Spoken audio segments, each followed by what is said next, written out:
After owning the saw for over a year, what do I think of it? And why did I need to order it from Japan?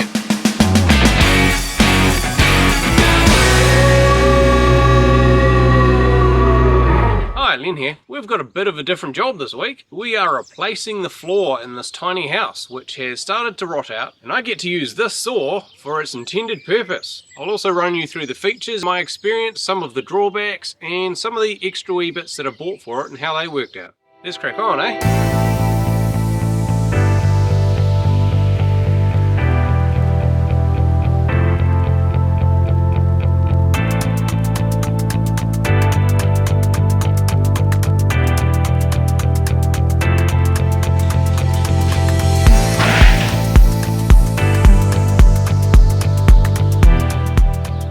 Quick note on the saw, there's actually 4 different models. This is the HS006G, so this is the best one that has all the features. So the 5G doesn't have AWS, but does have the removable sole plate. The 7G and 8G don't have the removable sole plate and the reverse bevel, but the 8G does have AWS.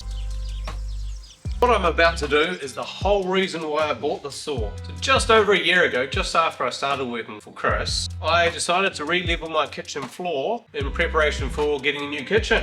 And part of that was removing the existing sheet flooring. The options were either use a multi-tool and probably spend several $100s in blades, or buy this. I found out about this on a YouTube channel called Tools&Stuff. The guy who runs it recommended this. It showed off some of the cool features. This comes off. You've got to raise this up to about 20. I just loosened it off completely. Undo this knob here, and there's also one at the back, which, to be honest, I'm not sure that it's really needed. I often forget to tighten it up again. Right, once you've done that, you flip this little switch here, and you can bevel it over to 15 degrees. 15 degrees is normally a little bit too much. I tend to run it at about 10 degrees. And that gives you enough room without putting too much bevel on the flooring that you can't pull it out. Now you do still need to multi-tool the corners because of course circular saw blade can't quite get there. Now to do the cut itself is a wee bit tricky. You need to get your guard out of the way. Just have that loose, start it up and drop it in.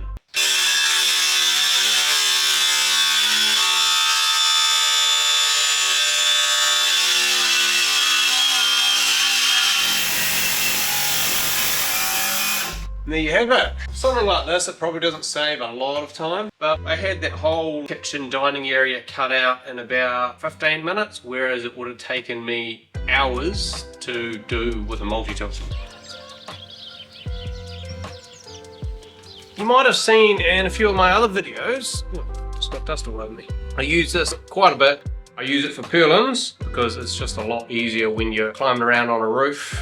I bought this hook as an extra, and I actually had to modify it a bit. I had to bend this out so that I could fit it over a truss. Won't quite fit over a purlin. I can actually hook this in my belt as well. I also bought a dust port to go on there, but then I put it on and I realized that you can't cut hard up against the wall with the dust port on there. So that's come off. That's the other thing I bought. AWS Chip, with the idea of using the dust port for cutting out flooring, and then I realized the dust port won't work. Sometimes, especially when I'm cutting out flooring, it overheats, and it's hard to keep it straight as well, because often on older houses the wall isn't straight for a start, and then when you're hitting screws or nails with a thin blade like this, it gets knocked to the side, and then the saw starts to follow it, and then it'll start to cut out. So this light here will just start to flash. Don't be alarmed, once it's cooled down it works again. I've talked to a few Makita reps, and the consensus was that there's something non-compliant with the guard. I had a private conversation with Tools, and what he found out is the exposed distance between the blade and the sole plate. When you look at other circular saws, there's not much difference. I think he said Makita New Zealand is trying to convince Makita Japan to release this saw with a bigger guard so that we can sell them here, because these are quite highly sought after. I had to buy this from Amazon landed. I'll have to look up the I'll put the pricing down here.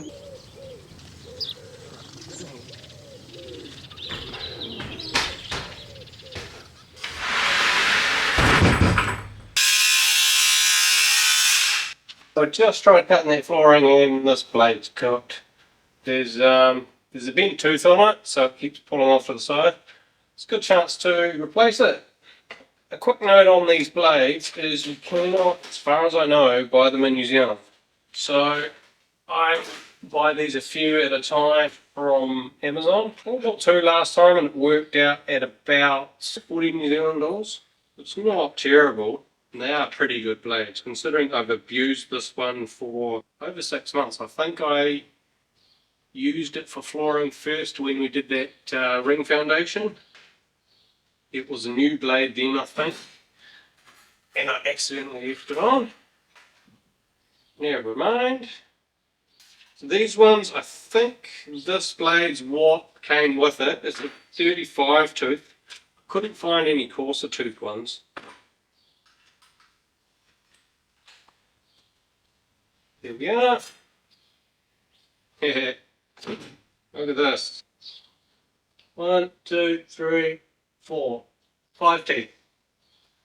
It's got 5 teeth on it. That's cooked.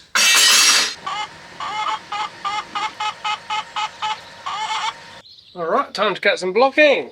So we're going to block all the sheet joins, and we've got enough. I think I'm going to do one in the centre of each sheet as well, just to stiffen that up a little bit. They don't need to be super accurate in this case because they're not going to be fixed to the steel. They're just back blocking the sheet itself. I'll show you what I mean. Oh, brand new blade. In New Zealand, our 4x2 as we call it is 90mm by 45. The depth of cut on this saw is 47mm, so it cuts dry 4x2 absolutely fine. If it's wet or it's just over gauged, it will struggle, so sometimes you end up at just a little mil short. That's not a big deal, can just be a little bit annoying. If you're in the States, your 4x2 is only 1.5 inches, which is about 38mm I think, so this will be no problem. I've screwed one block on edge under the centre of the sheet. Let's see how effective it is. Got my level here. Take the knife blade out. Knife blade's about, well, it's almost a millimetre. No, I can't get it under. Right, come over to where I haven't put blocking in. No problem. In fact, I would say there's probably 2mm there. So, yep, we'll go with it. The distance between the metal frame and the joist is just under 90mm, so I need to rip some of these blocks down. I would normally use my bigger saw for this, but since I'm reviewing the smaller one, let's give it a crack. I genuinely don't know how this is going to go.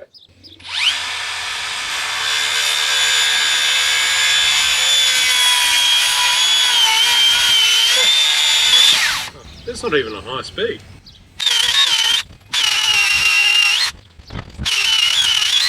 Huh. That's nuts. Not much slower than the other saw. Starting to get a little bit of heat in it though. Just try a smaller battery so I can get past this clamp. The only saw that I run a smaller battery on, because with the bigger saws they use quite a lot of power, so you'll lose quite a bit going to a smaller battery.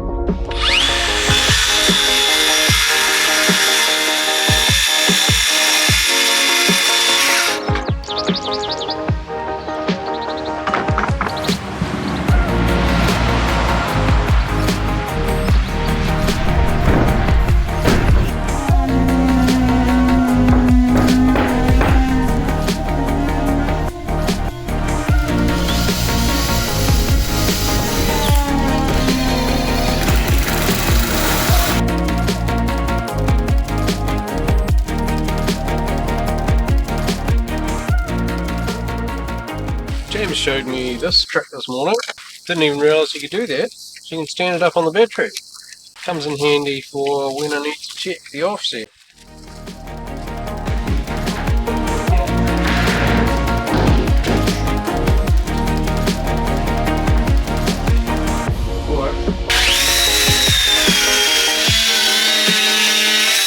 I will point out, I really love the trigger on this. 18 volt, you push it down, which is okay. The XGT ones, normally you push them in. This is a combination of the two. You can slide your thumb down, it pushes the button in. So it's by far the easiest of the three.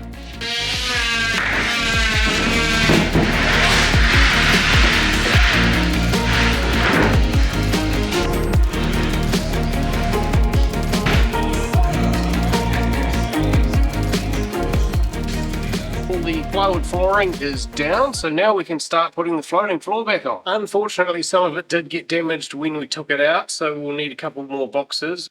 And we can't quite do the whole lot because there's still flooring underneath those kitchen cabinets that needs to be replaced, so that will happen when this kitchen gets removed.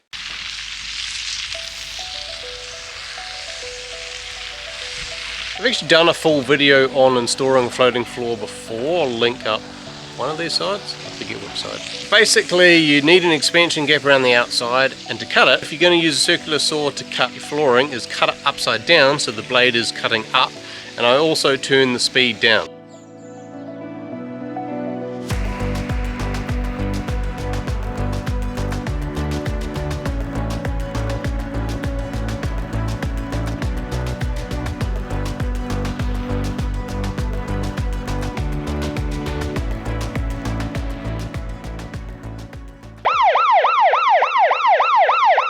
James was reassembling the bathroom. He was cutting some old silicone off and has slipped and cut his wrist quite badly. So he's probably going to be off work for quite some time, which is pretty gutting. And I don't know where that leaves me work-wise either. I'm just going to finish this job. So I've just got some skirtings and insulation put in underneath. Done with the saw, so I think it's probably a good time to wrap up filming. I don't really feel it's appropriate I carry on with that. Hopefully in 2 weeks I'll have another video and I'll update you on James's situation and whatever is happening with my work.